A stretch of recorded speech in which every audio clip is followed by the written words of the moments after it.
Assalamualaikum warahmatullahi wabarakatuh. Sebelumnya, perkenalkan kami dari kelompok 10 dengan saya Nurlias Tajayanti. Dan saya Wahid Mukhlisin. Jadi, pada kesempatan kali ini, kami akan membahas topik tentang The Strategic Data Journey yang berfokus pada analisis prediksi untuk menyelesaikan masalah bisnis dengan fokus pada startup dan e-commerce. Selanjutnya kita akan melakukan evaluasi bersama Gemini dan di sini kami sudah memiliki prompt untuk meminta AI melakukan pertanyaan tentang evaluasi yang sudah kita bahas tadi. Di mana pertanyaan sendiri adalah bertindaklah atau AI itu bertindak sebagai dosen mata kuliah sains data, lalu ajukan sebuah pertanyaan untuk menguji pemahaman saya atau kami tentang topik analisis prediksi untuk menyelesaikan masalah bisnis dengan fokus pada startup dan e-commerce dengan keyword utama yaitu business understanding, data understanding, predictive analytics, nine laws of data mining, dan from data to wisdom.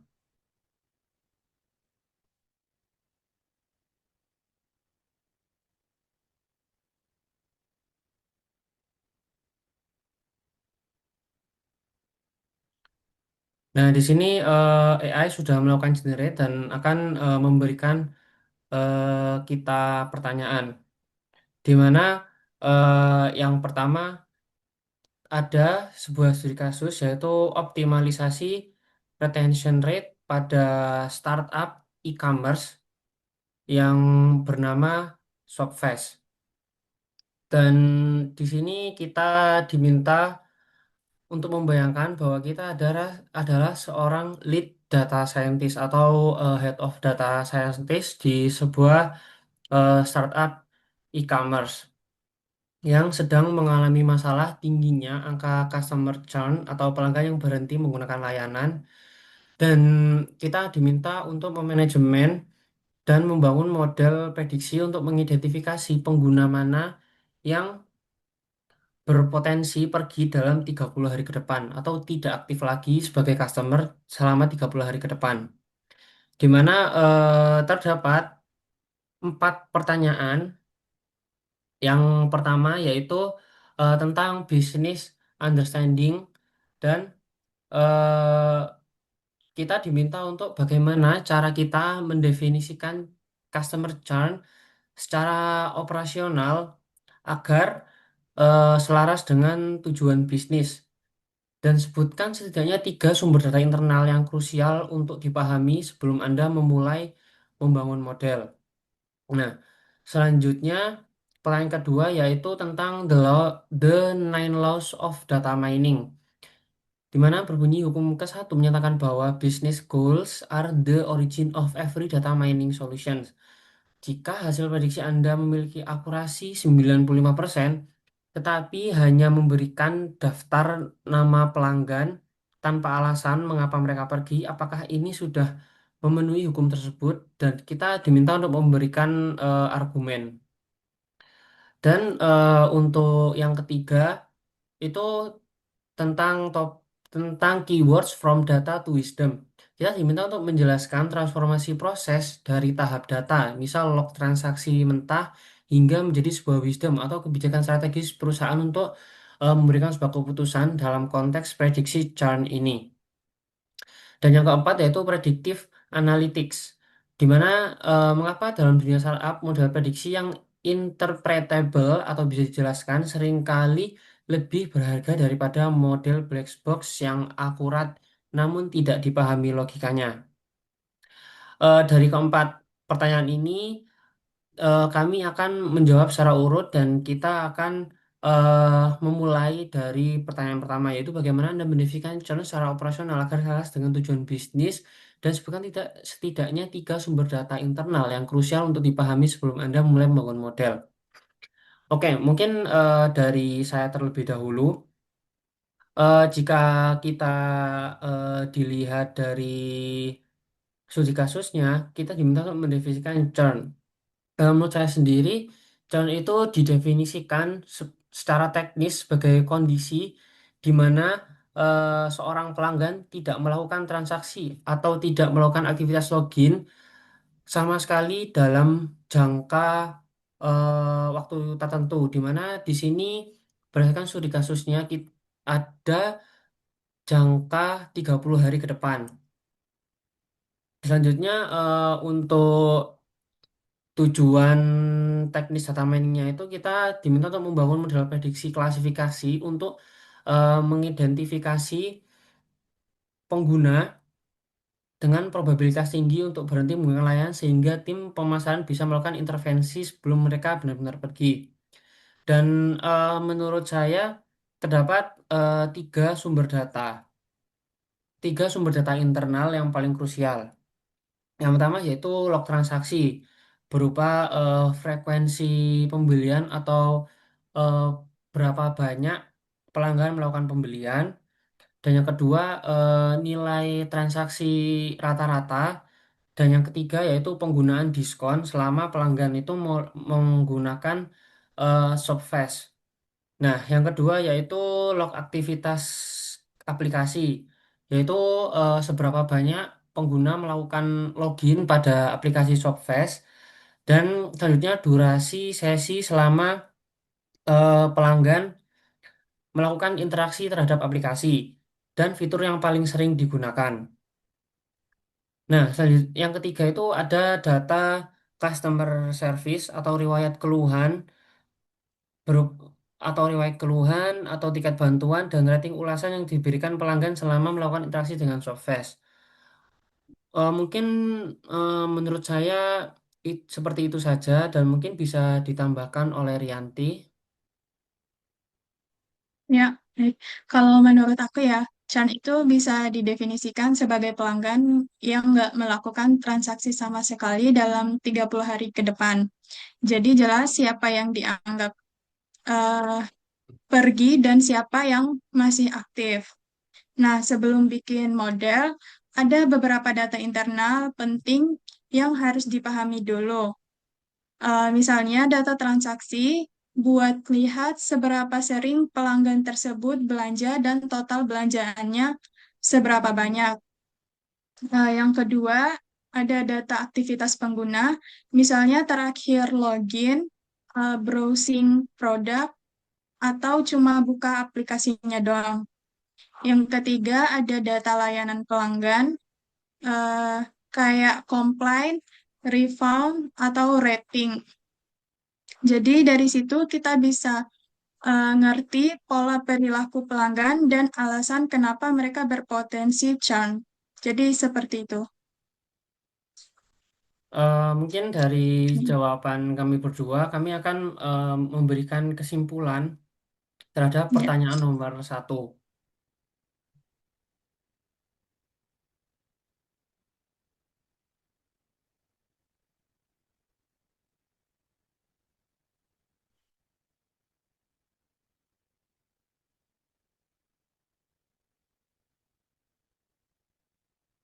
Didefinisikan.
Oke, mungkin di sini saya akan coba membacakan tentang analisis yang diberikan oleh Gemini terhadap evaluasi yang kita lakukan.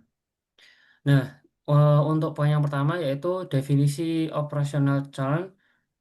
Definisi kita itu mengenai tidak melakukan transaksi atau aktivitas itu sudah tepat. Namun dalam business understanding ternyata harus lebih spesifik, yaitu di mana kita menyebutkan rentang waktu tertentu. Dan sebenarnya ini harus didefinisikan secara business cycle. Di e-commerce, jika rata-rata orang belanja sebulan sekali, maka 30 sampai 60 hari tanpa aktivitas disebut churn. Nah, terdapat pembedaan menurut Gemini, yaitu kita perlu melakukan pembedaan antara retention churn dan app churn.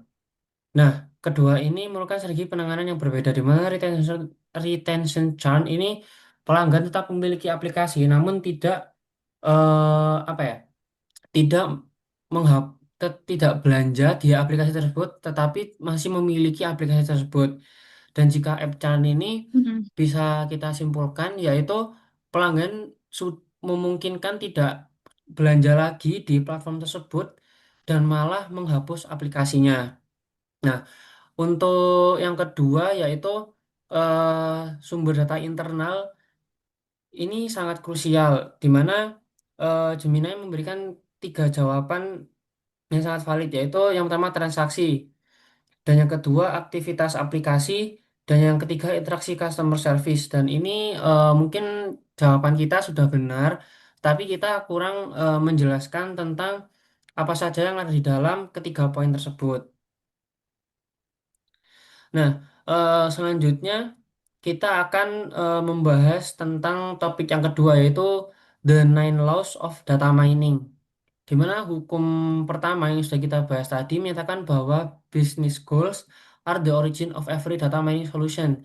Tetapi dalam studi kasus ini, jika hasil prediksi kita memiliki akurasi 95%, tetapi hanya memberikan daftar nama pelanggan tanpa alasan mengapa mereka pergi, apakah ini sudah memenuhi hukum tersebut? Mungkin saya akan mencoba menjawab dulu ya. Nah, eh mungkin kalau dari jawaban saya adalah hmm, masih belum memenuhi hukum tersebut karena menurut saya jika prediksi akurasinya itu sangat tinggi, tetapi hanya memberikan daftar nama pelanggan tanpa alasan mereka pergi, itu akan menjadikan data yang harus dipertanyakan karena data tersebut itu tidak memiliki konteks, lalu tidak memiliki informasi apa-apa yang jelas. Nah, jadi eh, untuk solusi dari saya itu tetap akurasi itu tidak akurasi memang harus tinggi, cuma harus dibarengi dengan daftar nama pelanggan dan kenapa mereka pergi dari aplikasi yang sudah dibuat. Menurut saya mungkin itu. Dan untuk Rianti silahkan dijawab. Kalau menurut aku, kalau dilihat dari model punya akurasi 90%, tapi cuma ngasih daftar nama pelanggan yang bakal can tanpa alasan, menurut aku itu belum sepenuhnya memenuhi business goals law. Soalnya hukum ini tuh bilang kalau solusi data mining itu harus berangkat dari tujuan bisnis. Nah, tujuan bisnisnya ini bukan cuma tahu siapa yang bakal churn, tapi juga kenapa mereka churn biar bisa dicegah. Kalau cuma nama doang, tim marketing bakal bingung mau ngapain. Jadi meskipun akurasinya tinggi, kalau nggak bisa dipakai buat ambil keputusan bisnisnya, nilainya masih kurang. Dari aku segitu. Oke, di sini kami akan mencoba melakukan kesimpulan dari kedua jawaban kami.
Untuk nanti tadi untuk alasan yang pertama itu apa ya, Vin?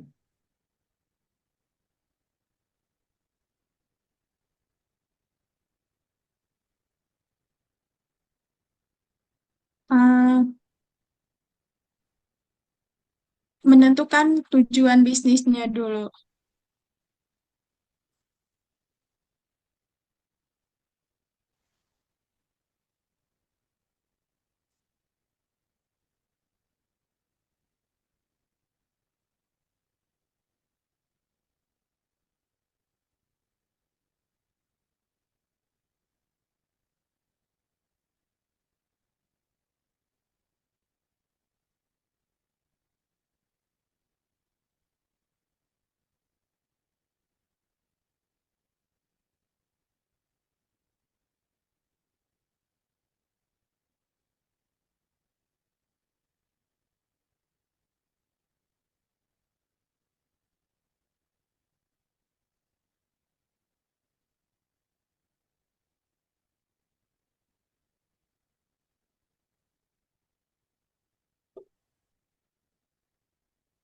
Oke, berdasarkan evaluasi dari Gemini, eh, jawaban yang sudah kita berikan sudah tepat karena hal tersebut itu berkaitan tentang business understanding, di mana yang sudah kita bahas tadi itu business understanding itu menyinggung tentang bagaimana tujuan bisnis yang akan kita lakukan untuk memprediksi tren di masa depan.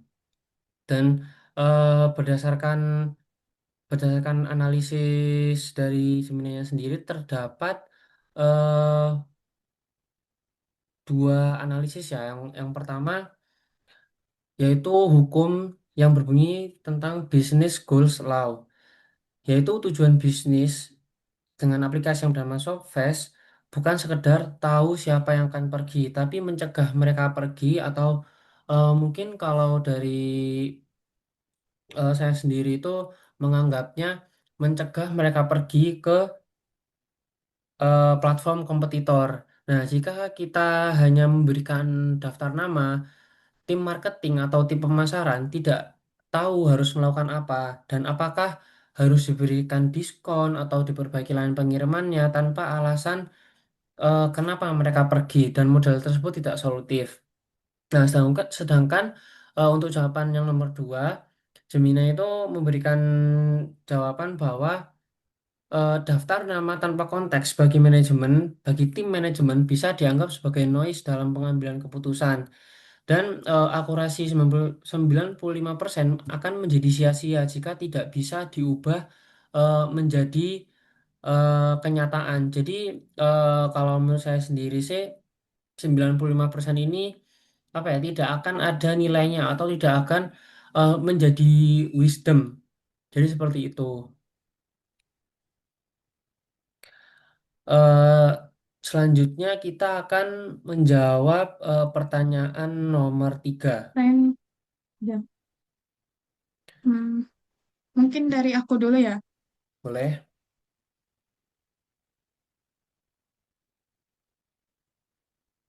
Pertanyaannya, jelaskan transformasi proses dari tahap data, dari data mentah ya. Oke. Kalau dijelasin pakai konsep from data to wisdom, alurnya bisa gini. Misalnya, data mentah kayak log transaksi, data klik, dan aktivitas pengguna. Kemudian, data itu diolah menjadi info, misalnya pelanggan yang jarang login dan nggak bisa belanja dalam 30 hari ke depan. 30 hari. eh, Ya, Selanjutnya, kita dari kita info buka. itu muncul pola, misalnya pelanggan yang jarang aktif dan sering komplain lebih berisiko churn. Nah, di tahap ini paling penting yaitu keputusan bisnis. Misalnya bikin promo khusus, program loyalitas, atau perbaikan layanan buat pelanggan berisiko tinggi. Jadi, Hasil akhirnya bukan cuma angka prediksi, tapi aksi nyata yang bisa dijalanin oleh perusahaan. Gitu.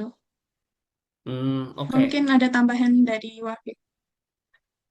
Mungkin kalau dari aku sendiri, kan semisal kita punya platform e-commerce dan kita sedang mengalami masalah, yaitu tentang customer churn ini atau pelanggan itu tiba-tiba menghilang tanpa alasan yang jelas selama 30 hari ke depan.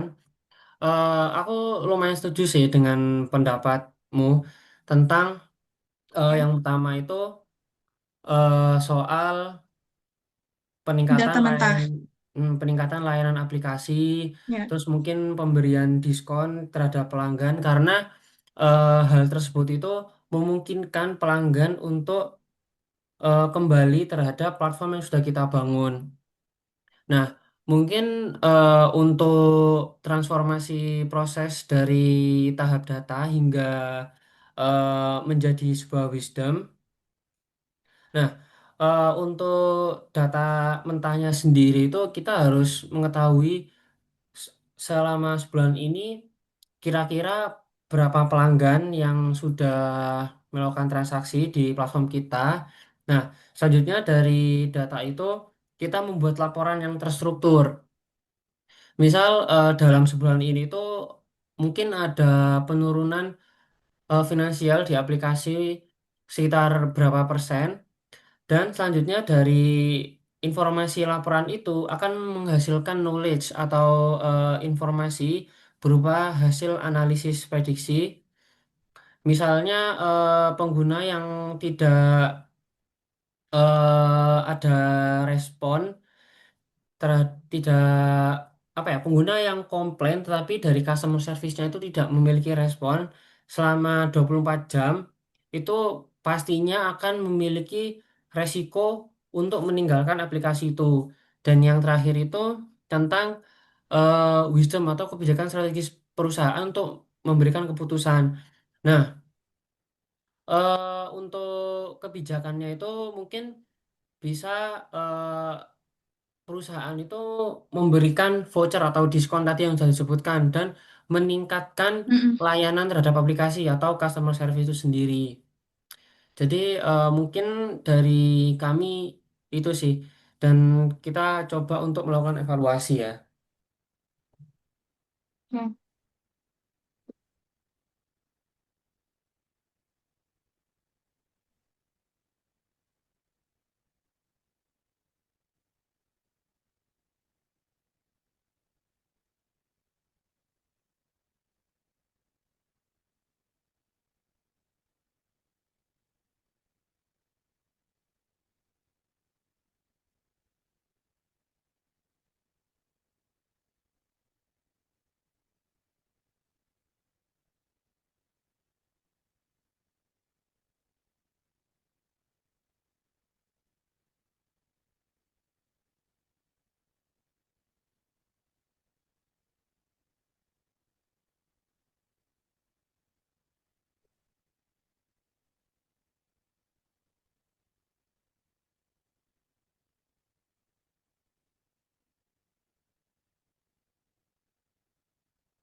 Berdasarkan analis dari Gemini, eh, kita sudah tepat dan refleksi struktur DKW pada kasus Solves dan kita sudah berhasil memetakan prosesnya dengan sangat logis. Dan yang pertama yaitu data, di mana ini adalah kumpulan fakta mentah. Contoh timestamp komplain dari pelanggan dengan status unread atau no response dari sistem customer service. Yang kedua information. Di sini menunjukkan bahwa penurunan Oh, penggunaan ada. Anda mengolah data mentah menjadi statistik 60%. Pelanggan yang cenderung ternyata memilih tiket komplain tidak dibalas lebih dari 24 jam. Dan yang ketiga knowledge. Ini kita sudah menyebutkan bahwa memahami pola keterlambatan respon customer service berbanding lurus dengan kehilangan kepercayaan. Dan yang terakhir yaitu wisdom, yaitu kebijakan strategis yang diusulkan adalah bentuk penerapan knowledge demi nilai jangka panjang perusahaan. Jadi sejauh ini sudah benar dan selanjutnya kita akan menjawab nomor 4. Mungkin Rianti bisa menjawab lagi. Oke, baik.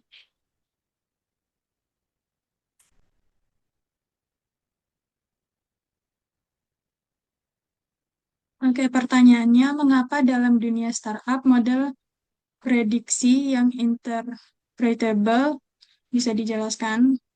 Oke, pertama, menurutku di dunia startup, model yang bisa dijelasin itu sering lebih berharga daripada model black box yang super akurat tapi nggak bisa dipahami. Soalnya startup itu resource-nya terbatas dan butuh keputusan yang cepat. Kalau modelnya bisa dijelasin, tim bisnis dan marketing jadi ngerti kenapa si pelanggan diprediksi churn dan bisa langsung mengambil tindakan. Kemudian model black box walaupun akurat tapi nggak jelas alasannya bakal susah dipakai buat strategi. Jadi interpretability itu sangat penting supaya modelnya realistis dan benar-benar kepake di lapangan. Intinya itu di startup data bukan cuma buat diprediksi, tapi buat bikin ke keputusan bisnis yang masuk akal dan bisa dijalanin. Hmm. Mungkin cuma segitu. Mungkin kalau dari aku sendiri, betul kata nanti model yang bisa dijelaskan itu lebih berharga daripada black box karena yang aku tahu sendiri itu black box memang akurat, namun gak bisa dipahami karena logikanya itu menimbulkan apa ya kayak ambigu gitu karena strategi bisnis itu Mm-mm. sulit divalidasi hanya berdasarkan pengetahuan bisnis yang ada tanpa adanya data secara langsung. Nah, mungkin dari aku sih itu aja dan ntar aku coba kesimpulin aja ya. Ya.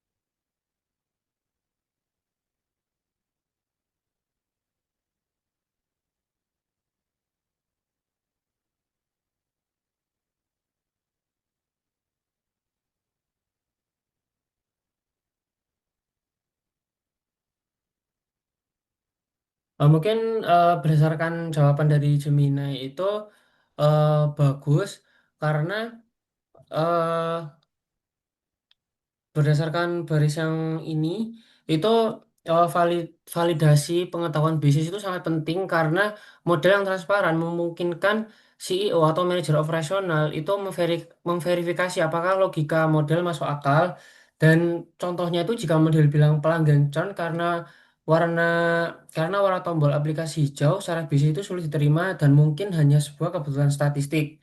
Nah, selanjutnya itu kepercayaan. Di startup itu keputusannya besar, seperti mengubah skema diskon atau menambah staf customer service melibatkan risiko finansial. Manajemen akan jauh lebih berani mengambil keputusan jika mereka tahu variabel apa yang paling berpengaruh terhadap churn. Nah, yang ketiga itu iterasi produk, yaitu model interpretable memberi tahu kita fitur mana yang bermasalah. Jika variabel kecepatan respon customer service muncul sebagai faktor dominan, tim produk tahu persis apa yang harus diperbaiki di sistem mereka. eh Mungkin sekian dulu diskusi dari kami. Kurang lebihnya mohon maaf. Wassalamualaikum Ya. warahmatullahi wabarakatuh.